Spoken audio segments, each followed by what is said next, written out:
Bon, écoute, je te laisse, parce que là, on est en plein pitch.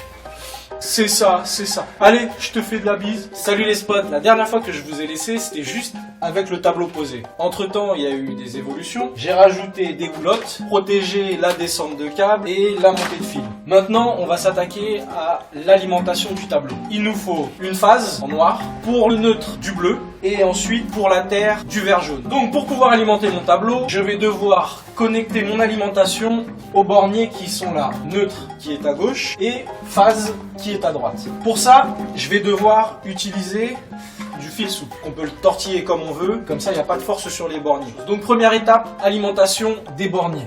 Deuxième étape, alimentation de mes interrupteurs différentiels. La troisième étape, pose des disjoncteurs. Et quatrième et dernière étape, pose des peignes. C'est ce qui sert à alimenter tous les disjoncteurs. Donc on passe à la pratique. Petite précision, on ne peut pas le connecter directement au bornier. Il faut absolument qu'il y ait une cosse.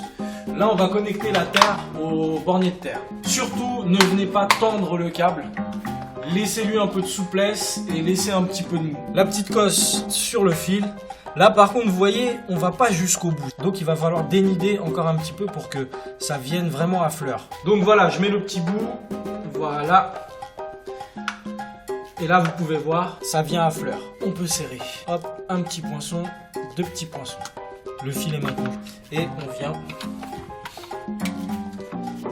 le connecter au bornier. Très bien, c'est serré, ça tient en place, c'est parfait. Maintenant on va connecter le neutre, le bleu. J'ai laissé un peu de mou. Voilà. Et maintenant, la phase. C'est bon, ça tient. On va relier les deux interrupteurs différentiels entre eux. Comme j'ai un tableau de rangée, je prends un peigne vertical double.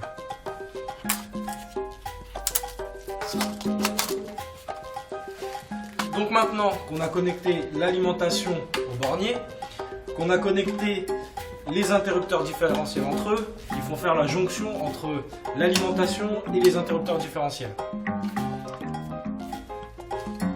Donc là, je vais quand même laisser du mou moi, au niveau de mon neutre, même si j'en ai pas forcément besoin. Quand on aime son métier, quand on est passionné, eh ben on fait les choses bien. Voilà. Maintenant que les interrupteurs différentiels sont alimentés, je vais poser les disjoncteurs et poser les peignes. Les disjoncteurs se présentent comme ça. En gros, les peignes viennent se connecter ici. Comme c'est des peignes automatiques, on vient juste les clipser. Les fils se connectent ici. Donc pareil, comme c'est de l'automatique, on vient juste les clipser.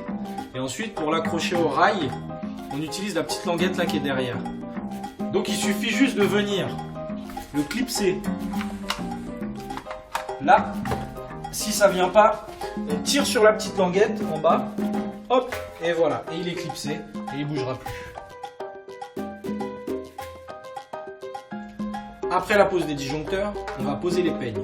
Le côté bleu pour le neutre et le côté noir pour la phase. Donc on vient simplement clipser en forçant. Voilà.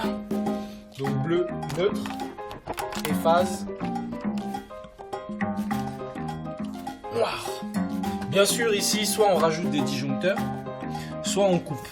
On laisse pas ça comme ça.